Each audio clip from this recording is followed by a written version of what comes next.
Randy, ya. Dia itu ingin membongkar dengan cara memberikan hadiah sebesar berapa, Sel? $1 juta. $1 juta. 15 triliun. Kalau ada siapapun yang bisa menunjukkan fenomena supranatural di depannya dia. Tanpa trik. Tanpa trik. Iya. Dan itu semua ternyata itu tidak dimulai di dunia modern seperti sekarang. Iya. Harry Houdini Iya. itu pernah sangat marah karena ada seorang cenayang yang mengaku bisa berkomunikasi dengan ibunya. Sampai akhirnya dia ngamuk, marah, karena cenayangnya ini waktu kerasukan, kesurupan, dia tuh seakan-akan berbicara, seakan-akan jadi ibunya. Dan waktu dia berbicara, dia memanggil namanya itu Houdini, kamu nanti, kata-katanya mungkin berbeda ya, tapi Houdini, kamu nanti jadi orang yang seperti ini. Terus dia marah. Karena ibunya nggak pernah memanggil dia dengan nama Houdini. Karena Houdini itu adalah nama panggung. Dan nama aslinya sebenarnya adalah Eric West. Jadi memanggilnya itu pasti Eric. Nah, dia langsung tahu, dia langsung marah sekali. Dan sejak itu dia mencanangkan dirinya untuk membasmi orang-orang seperti itu. Dan ini bukan seseorang sembarangan, Pak Guru. Karena si cenayang ini, istrinya dari Sir Arthur Conan Doyle. Penulisnya Sherlock Holmes. Nah, jadi kalau tadi Pak Guru nanya ke saya, kalau kita dianggap apa ya, tidak mau melakukan, itu karena tidak berani, karena kami sangat memikirkan anggota keluarga kita akan gimana.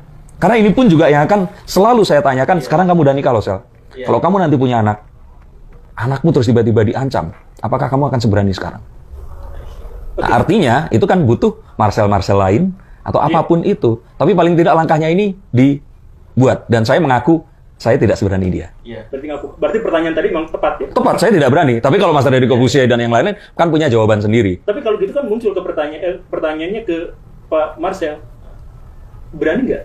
Tadi kalau misalkan anak tiba-tiba ikut diancam, istri tiba-tiba ikut terancam, dan karena banyak di antara mereka juga yang saya yakin cukup nekat. Karena menyangkut penghidupan mereka kan. Ini bukan disantet ya, tapi dilakukan. Bukan, tapi misalkan serangan fisik, ngejar-ngejar atau cari aib atau ya yang semacam itu. Seberapa takut? Nggak takut. Karena yang saya pikirkan bukan kehidupan sekarang, kehidupan berikutnya, Pak. Karena kalau saya, sekali lagi yang saya khawatirkan dan takutkan banget adalah di kehidupan berikutnya saya ditanya, lu gue udah titipin ya, ini bahasa saya ya, kalau Allah tiba-tiba bilang, lu gue udah titipin pengetahuan sebegitu besar gitu, pengetahuan sebegitu banyak tentang rahasia perdukunan, kok lu nggak bantu share ke masyarakat Indonesia? Jadi ini adalah jihad? Insya Allah. Jihad ya? Insya Allah. Kalau jihad ini ada, tapi pertanyaannya jangan bikin marah ya sebenarnya.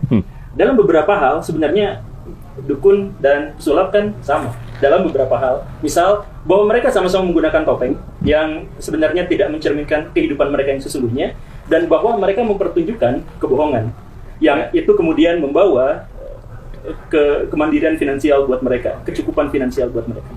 Jadi kan sebenarnya kan sama-sama juga. Beda. Apa? Bedanya adalah magician itu bohong, sedangkan dukun nipu. Nggak mengaku bohong. Enggak. Kalau bohong saya mengakui semua hiburan bohong.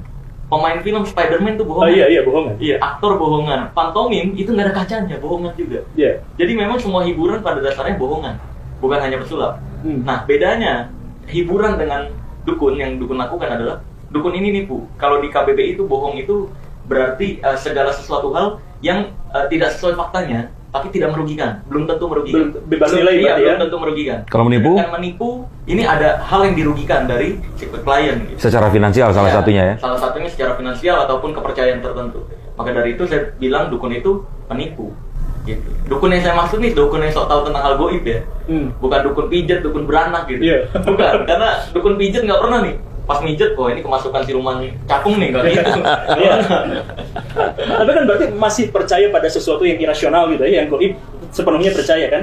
Nah, itu yang perlu saya tegaskan. Jadi semua agama itu mewajibkan untuk percaya hal goib. Surga, neraka, jin, Tuhan, sihir, iya betul. Nah, ingat juga semua agama itu melarang keras percaya perdukunan.